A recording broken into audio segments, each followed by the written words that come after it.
Hi, everyone. Good afternoon. My name is Mico Banua. I'm a food guide and a food blogger here in Dubai. I also do content for restaurants, and I do a lot of food reviews and food content. As a matter of fact, I have already reviewed around 450 restaurants in Dubai, hence the body type. So every day I do reviews. So as a food consultant, what I do is if there are new menus in restaurants, they call me up, ask me about what I think about the food, give my feedback, how to improve the food. Like just few days back, I have like daily iftar review. I have to taste all the iftar in the hotel so I could give my feedback based on my experience as a food blogger. But aside from that, I also do streaming on TikTok and Instagram. I do live cooking, sharing recipes. I started sharing Filipino recipes before. By the way, I'm from the Philippines. So on my first few months of streaming on TikTok, I share a lot of Filipino food, especially to my non-Filipino audience, sharing kitchen hacks that our Filipino parents taught us, and some lot of Filipino culture. I mean, food culture things about our culture and food. But for today, I'll be tackling about more on reels, and I think reels is massively utilized now in Instagram, and I think that this a good platform or media for us to engage more to our audience and also to increase our reach. Especially if you're a streamer. Imagine if your 15-second or 30-second reel will go viral and your audience love it. Definitely, they would wait for you to go on live and see you, talk to them, share your experiences, and, share whatever you can to your audience. So basically, guys, reels are just short videos, 15 seconds to 30-second videos uh, that you can use to share your experiences, educate your audience, or just entertain your followers. Next slide, please. Next slides, please. So yeah, um, I think Reels started around August of 2020. As I've said, these are short, entertaining videos on Instagram where you can share your experiences and educate your audience. Also, Reels have set of features where you can edit directly your videos like TikTok. And for me, I think the rise of Reels is because of TikTok. When TikTok boomed like 2 years ago, that's actually the time as well that Instagram, started to introduce Reels. There are different types of reels. There are fun reels, entertaining reels. There are educational reels, and just any kind of experience a creator has that they want to share to their audience. But for today, people when I announced that when I was asked to talk about reels, my initial plan was to do a master class on how to create or to do really cool transitions, share how to edit the video, how to share how to do the effects. But I realized when sharing reels, we have to go back to the core, which is what is really the purpose of the reel and how do you really engage and connect to your audience. So for today, I'll be sharing with you my experience, the tips based on my experience on the reels that work for me. These are the things that I noticed for those on the videos that I have shared that really work, that actually reach different, a wide um, array of audience that I feel that these are the key things that I'll be using moving forward when I do my reels. Next slide, please. So yeah, that's why I put there my top 8 reels guide. So these are based on my, actually there's another one. Okay. So,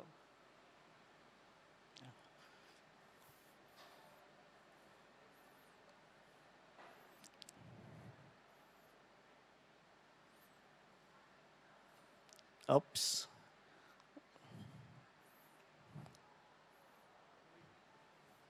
I think there's one slide before that.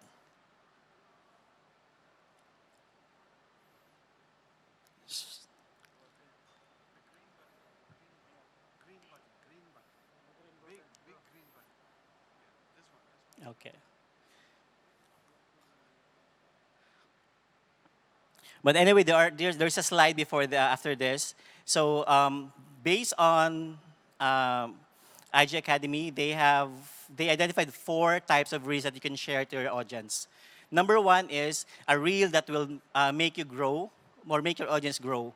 So these types of reels are basically reels that uh, will catch your audience attention, like memes or stitching, dance steps.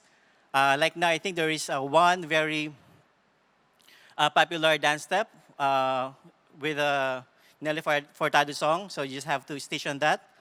Because of course, if you would like to grow as well on streaming, you have to grow your audience, and growing your reels would also get more audience for your streaming.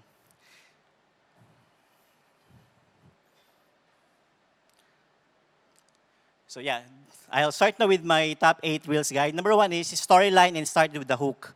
Hook is being used by creators, which means that is the first 3 seconds of your reel. So it will either make or break your reel, because your goal is to stop your viewer or your audience to scroll down, right? So on the first 3 seconds is a very critical part of the reel. So you have to create a good storyline and a hook. So one of the things that I notice, sometimes I commit this mistake with other creators, is not planning what to do with the reel. So most of the bloggers and the influencers, when they do a review, when they do a visit or do an experience, they just go there, take some videos, snap some videos, and just put together all the videos without a storyline. For me, before I go to a review or if I'm planning to do a reel for one specific brand or for a specific experience, I always think what would be the best fit for this specific brand. So I always think of the storyline. For example, for the food, do I want to start with the entry point of the restaurant, going to the dining table, showing the ambience and the food, or do I want to start with in the kitchen, showing the people how the food was prepared and going to the serving, or just the food itself, or just me enjoying the food. So it's very important to plan that so you'll be able to put together a very good reels. That would also help you plan your shots. Um, People will tell when I say this, people will tell me, Miko, it's really hard to really plan your shots for when you are covering, let's say, a restaurant. So what I do as a food blogger, I actually take 2 to 3 kind of shots. So in case that I would need this kind of shot for my reel, I have other options. Number two is using relevant and trending music. Although it doesn't really depend on the music, but it helps. On a daily basis, I have a practice every day in the morning. When I check on my Instagram, I actually browse reels. And I save music even though I don't need them yet. Because maybe in the future you would need this music. So I save them, save and save. This will help me plan my storyline in the future. If I have to do one reel for a restaurant, it will be easier for me to, okay, I'll use this music next time. I've seen this. One question I get from followers before, do you always have to use trending music? Or or just use the new ones? For me, you have to be very strategic on this. Because the thing is, if you will be using a very widely used music, the Instagram algorithm might be too saturated already.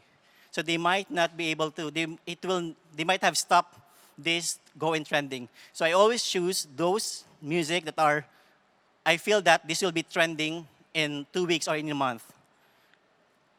So these are about 4,000 to 20,000 reels used. Because if you will be using around 1 million reels used, Instagram might have stopped um, that content to go on trending. Of course, when choosing your music, it's very important as well that it should be relevant. For example, if I am creating a reel for a Japanese restaurant, I cannot use Arabic song for that, right? Or if I am doing a Ramadan review, I cannot use pop song for that.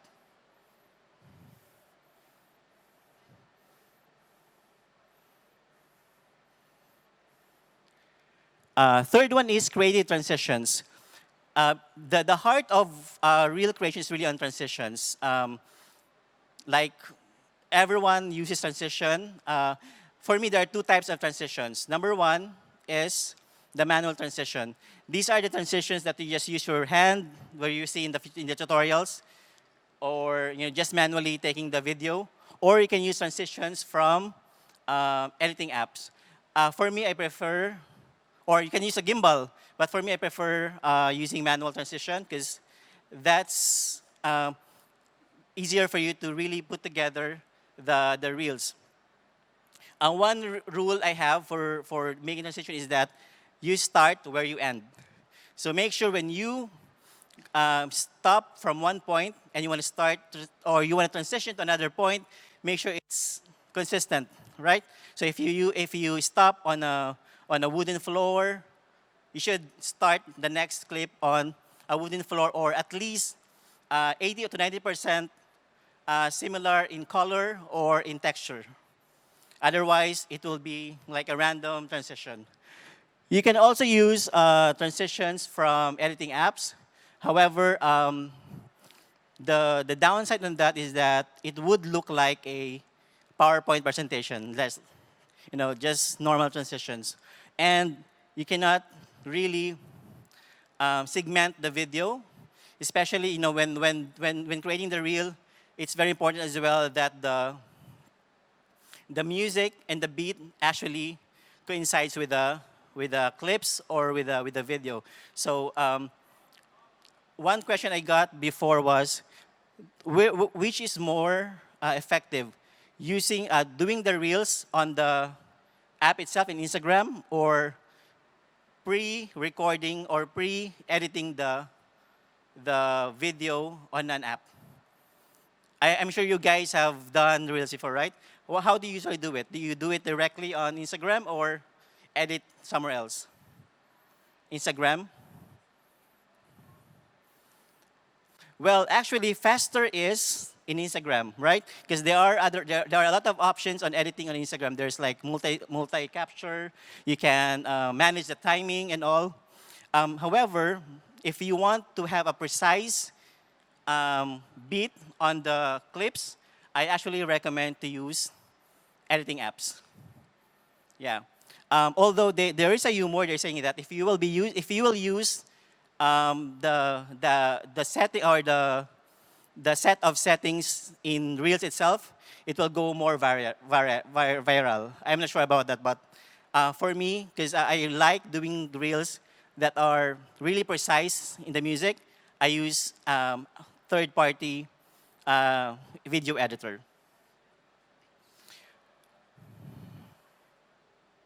So these are the common video editors that being used. We have InShot, Vimeo, and CapCut.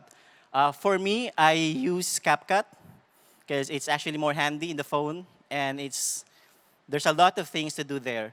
Aside from doing the transition, you can actually the timing for the beat, you can edit that. So you can segment the video properly compared to the Instagram app. Aside from that, there are a lot of things that can be done through CapCut. You can do masking. If you have seen these reels with, 4 people, same person, with different clothes, or 2 locations in one reel, you can also do masking on that. There's also overlay there. You can overlay some videos, and you can overlay some photos. Personally, I use CapCut for editing my reels. Um, I was trying to look for the other slide.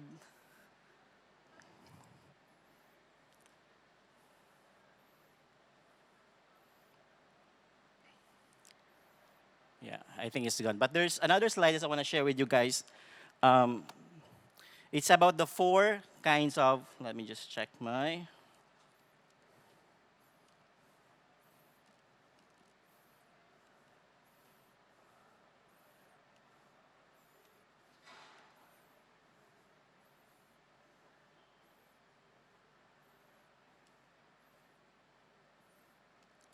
right. So anyway, I'm gonna move on with the next one. Number five is actionable content. It's also very important when you create your reels, you have to have actionable content. You have to be very clear to your audience what you want them to do. For example, if you want them to save the video or you're giving tutorials or instructions, it should be very clear and it should be actionable.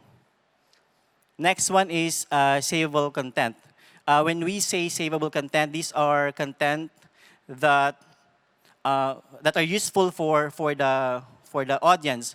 For example, tutorials, right? So there are a lot of reels these days that are sharing how to edit the video or how to make a recipe, um, life hacks, kitchen hacks, and other tips that you can get from reels. And yeah, and people save that. For example, for myself, I get a lot of saves on my reels, and I think the reason why they are actually saving the content because they are saving it for the future. Let's say, for example, if they crave for sushi, they will just go to their save items and um, check my page again and look for where to go for sushi. So that's basically why I honestly I call myself more as a food guide than an influencer or a food blogger because I feel that that's really my purpose on my page. Number seven is give value and spark emotion. This is very important, especially if you want to connect to your audience and you want to really grow as well as a streamer. Um, Posting photos, posting normal videos is okay, but if you really spark emotion to your audience, it will make a difference. I just want to share one example.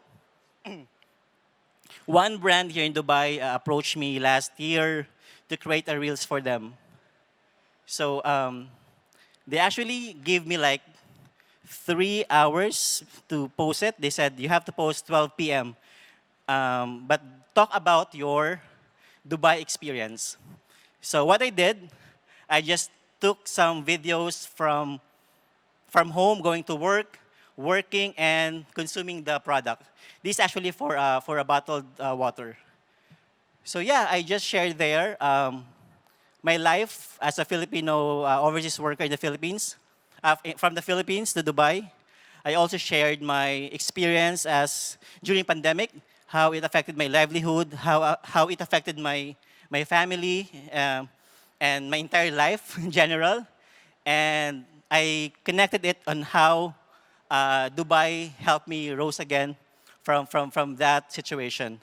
And that simple, it's not the polished reels. If you will check it on my page, it's not the best reels I've created, but it has one of the most viewed, the highest reach I had on my page.